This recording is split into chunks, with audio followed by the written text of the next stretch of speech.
اعوذ باللہ من الشیطان الرجیم بسم اللہ الرحمن الرحیم وعلى الذین هادوا حرمنا كل ذی ظفر ومن البقر والغنم حرمنا علیہم شحومہما الا ما حملت ظہورہما او الہوایا او ما اختلط بعظم ذلک جزیناہم ببغیہم وإنا لصادقون فَإِن كَذَّبُوكَ فَقُلْ رَبُّكُمْ ذُو رَحْمَةٍ وَاسِعَةٍ وَلَا يُرَدُّ بَأْسُهُ عَنِ الْقَوْمِ الْمُجْرِمِينَ۔ سورۃ الانعام آیات 146 اور 147۔ وَعَلَى الَّذِينَ، اور ان لوگوں پر، ہادو جو یہودی بن گئے، حرمنا ہم نے حرام کر دیا،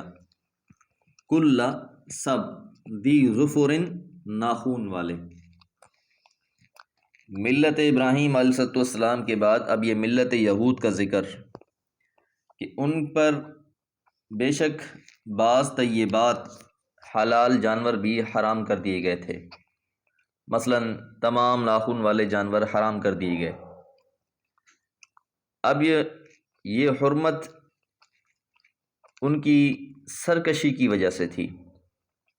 ان چیزوں میں کوئی مسئلہ نہیں تھا، یہ ان پر پہلے حلال تھی، جس طرح کہ سابقہ شریعتوں میں بھی حلال تھیں، لیکن ان کے بیجا سوالات اور بار بار کی تکرار نے ان پر پابندیاں لگوا دیں۔ جس طرح کہ سورہ بقرہ میں بھی ہم نے یہ بات جانی کہ جب انہیں گائے ذبح کرنے کا حکم دیا گیا تو انہوں نے بہت سے سوالات کیے، تو اسی طرح ان پر بہت سے جانور حرام کر دیے گئے۔ اب لفظ ذی ظفر، کل ذی ظفر، ظفر یوں تو ناخون کو کہتے ہیں، الظفر یکون للانسان، انسان کے جو ناخون ہیں اس کو بھی ظفر کہا جاتا ہے، اور اسی طرح جو پرندوں کے ناخون ہوتے ہیں جن سے وہ شکار کیا کرتے ہیں ان کے لیے لفظ مخلب استعمال ہوتا ہے عربی میں، اور عربی کا مشہور جملہ ہے الظفر لما لا یصید، کہ ظفر ان کے لیے ہوتے ہیں جو شکار نہیں کرتے، والمخلب لما یصید، اور مخلب ان جانوروں کے اور پرندوں کے ناخون جس سے وہ شکار کرتے ہیں۔ تو اب جو شکاری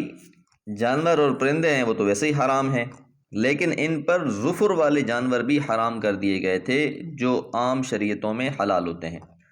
اور ساتھ ساتھ ان کے ساتھ یہ بھی وعدہ کیا گیا تھا کہ جب آخری پیغمبر آئیں گے تو اس کے بعد ان چیزوں کو تمہارے لیے حلال کر دیا جائے گا۔ وَمِنَ الْبَقَرِ، اور گائے میں سے، وَالْغَنَمِ، اور بھیڑوں میں سے، حرمنا ہم نے حرام کر دیا، علیہم ان پر، شحومہما ان دونوں کی چربی، الا سوائے ما حملت جو اٹھاتی ہے، ظہورہما ان کی پشتیں، یعنی جو پشت پر چربی ہے، اول حوایا، لفظ حوایا حویہ کی جمع ہے، جس طرح عطیہ عطایا اور خطیہ خطایا کی جمع ہے، اور اس سے مراد وہ انتڑیاں ہیں جو جسم کے اندر ہوتی ہیں، تو جو اس کے ساتھ چربی ہے، او مختلط بعظم، یا ہڈی کے ساتھ منسلک ہے۔ اب اس بات کو سمجھیے کہ قرآن کے الفاظ سے معلوم ہوتا ہے کہ جو چربی گوشت کے جزوی حیثیت رکھتی ہو، کمر یا آنتوں یا ہڈیوں میں اس طرح شامل ہو کہ اس کو بآسانی الگ نہ کیا جا سکے، اس کے سوا تمام چربی حرام تھی، البتہ جو بالکل ساتھ منسلک ہے ایسی چربی حلال تھی، جائز تھی۔ لیکن یہودیوں کے کاہنوں اور فقیوں کی طرف سے اس شدت پر ایک مزید اضافہ ہے کہ ان کی شریعت میں پہلے بھی کچھ کمی نہ تھی، پھر مزید انہوں نے سختی کر کے لوگوں کے اوپر اور مصیبت ڈال رکھی تھی۔ اسی طرح خون کے معاملے میں بھی شدت برت رہے تھے وہ لوگ،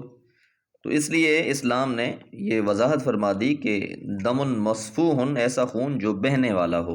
بعض اوقات تھوڑا بہت جو ہے وہ گوشت کے اندر بھی خون ہوتا ہے تو اس کے لیے حرمت کا حکم نہیں ہے۔ ذالک، یہ، جزیناہم ہم نے ان کو بدلہ دیا، ببغیہم ان کی سرکشی کا۔ بنی اسرائیل نے جو روش اختیار کر رکھی تھی وہ ایسی تھی کہ جب بھی انہیں کوئی حکم دیا جاتا وہ سوال در سوال کیے جاتے، اور اتنے سوال کرتے کہ اس مسئلے کو بوجھل بنا دیتے، اور پھر جب اسے مان بھی لیتے تو اس سے فرار کی اتنی راہیں ڈھونڈ لیتے کہ اس پر عمل کرنے کا کوئی فائدہ ہی نہیں رہتا۔ تو ان کی اس باغیانہ مزاج کی وجہ سے ان پر اتنی سختیاں کر دی گئی اور ایسے سخت بندھن ان پر باندھ دیے گئے کہ جس طرح ایک سرکش رعایا پر کوئی سخت حاکم سخت قسم کے قوانین نافذ کر دیتا ہے، تو ان کی سرکشیوں کی وجہ سے ان کے ساتھ یہ معاملے کیے گئے۔ وَإِنَّا اور یقیناً ہم لَصَادِقُونَ یقیناً سچے ہیں کہ یہ جو باتیں بیان کر رہے ہیں رسول اللہ صلی اللہ علیہ وسلم کو، یہ چیزیں اللہ نے ان پر اس طرح حرام کر دی تھی۔ کچھ تو اللہ نے واقعی حرام کر دی تھی، اور کچھ کے بارے میں ان کا دعویٰ یہ بھی تھا کہ یہ اللہ نے ہم پر حرام نہیں کی تھی، بلکہ یہ حضرت اسرائیل یعنی حضرت یعقوب علیہ السلام نے اپنے اوپر حرام کر لی تھی، اس لیے ہم یہ چیزیں نہیں کھاتے۔ حالانکہ ایسی بات نہیں تھی، حضرت اسرائیل نے ان چیزوں کو حرام نہیں کیا تھا، بلکہ ان لوگوں نے خود ان چیزوں کو اپنے اوپر حرام کروایا تھا اپنی حرکات کی وجہ سے۔ فَإِن كَذَّبُوكَ پس اگر وہ آپ کا انکار کرتے ہیں، اب یہاں جو ہے وہ تحدید ہے دونوں کے لیے، یہودیوں کے لیے بھی اور کفار مکہ کے لیے بھی، کہ جو رسول اللہ صلی اللہ علیہ وسلم کو مان نہیں رہے تھے۔ فَقُلْ پس کہہ دیجئے، ربکم آپ کا رب، تمہارا رب، ذو رحمت واسعہ وسیع رحمت والا ہے، اللہ تعالیٰ کی رحمت بہت وسیع ہے۔ ولا یرد اور وہ نہیں ہٹاتا، بأسہ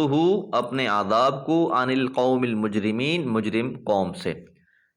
مطلب سمجھانا یہ ہے کہ اگر تم بھی نافرمانی کی روش چھوڑ کر حق کی سیدھی راہ اختیار کر لو تو اپنے رب کے دامن رحمت کو اپنے لیے کھلا پاؤ گے۔ اللہ بہت رحمت کرنے والا ہے۔ جب بھی انسان رجوع کر لیتا ہے، لوٹ آتا ہے، اللہ کو یہ بات بڑی پسند ہے۔ لیکن اگر کوئی شخص اپنی موجودہ روش پر اڑا رہے تو یہ مت سمجھے کہ اللہ کا عذاب اسے ٹل گیا ہے، بلکہ بعض اوقات وقتی طور پر اللہ تعالیٰ عذاب کو مؤخر کر دیتے ہیں، لیکن ایسا شخص اللہ کے عذاب سے بچ نہیں سکتا، تو اس لیے فرمایا کہ اس کا جو عذاب ہے وہ ٹلنے والا نہیں ہے۔ انسان کو فرصت مل جاتی ہے، مہلت مل جاتی ہے، وقت مل جاتا ہے کہ انسان اس میں رجوع کر لے، لیکن اس کا مطلب یہ نہیں ہوتا کہ اللہ کی پکڑ نہیں آئی تو کوئی وہ اللہ کی پکڑ سے دور ہے، ایسی بات نہیں ہوتی۔ اللہ تعالیٰ سے دعا ہے اللہ تعالیٰ ہر قسم کی نافرمانی اور گناہوں سے بچنے کی توفیق عطا فرمائے۔ وما علیہ الا البلاغ۔ اعوذ باللہ من الشیطان الرجیم، بسم اللہ الرحمن الرحیم۔ سيقول الذين أشركوا لو شاء الله ما أشركنا ولا آباؤنا ولا حرمنا من شيء كذلك كذب الذين من قبلهم حتى ذاقوا بأسنا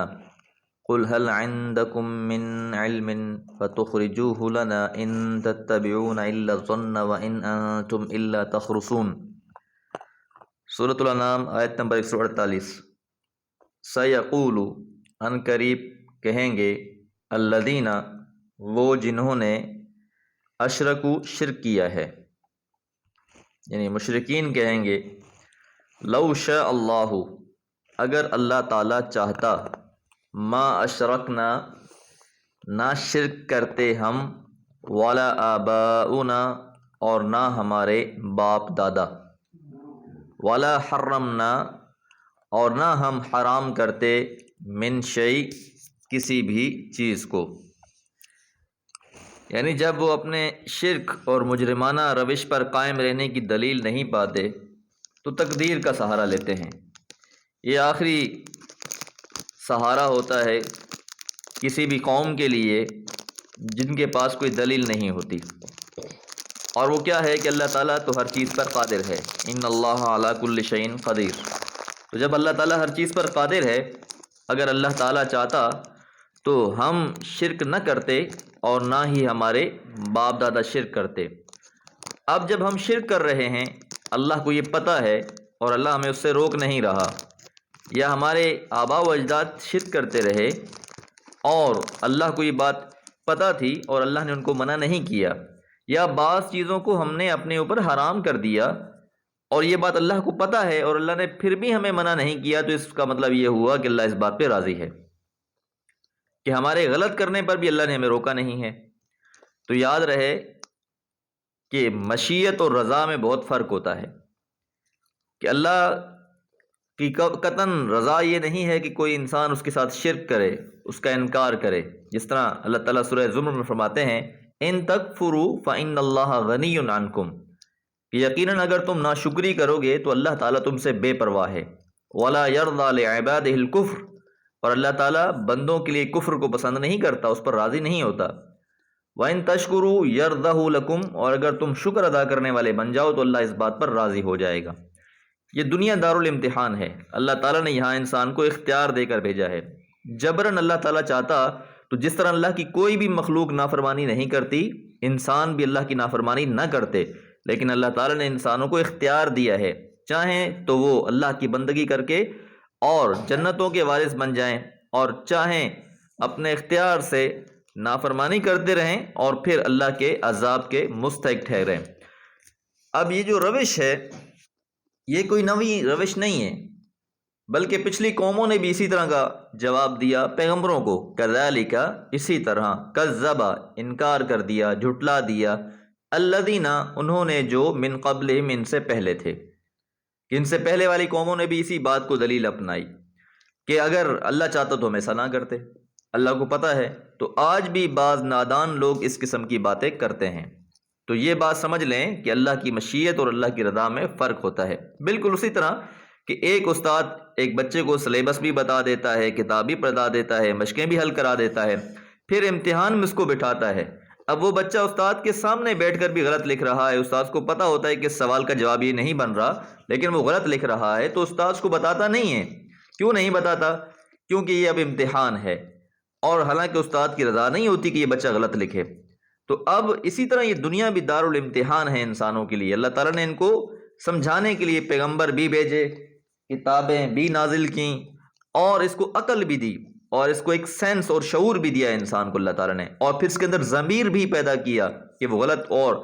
صحیح کے درمیان میں تمیز کر سکے۔ لیکن اس کے باوجود بھی اگر وہ نہیں اس چیز کو سمجھتا اور قبول کرتا تو پھر یہ اس کی اپنی نادانی ہے۔ حتیٰ یہاں تک کہ ذاقو، انہوں نے چکھا، بأسنا، ہمارا عذاب، کہ ہمارا عذاب آ گیا اس کیفیت میں جو پچھلی قومیں تھیں ان پر بھی۔ قل، کہہ دیجئے محمد صلی اللہ علیہ وسلم،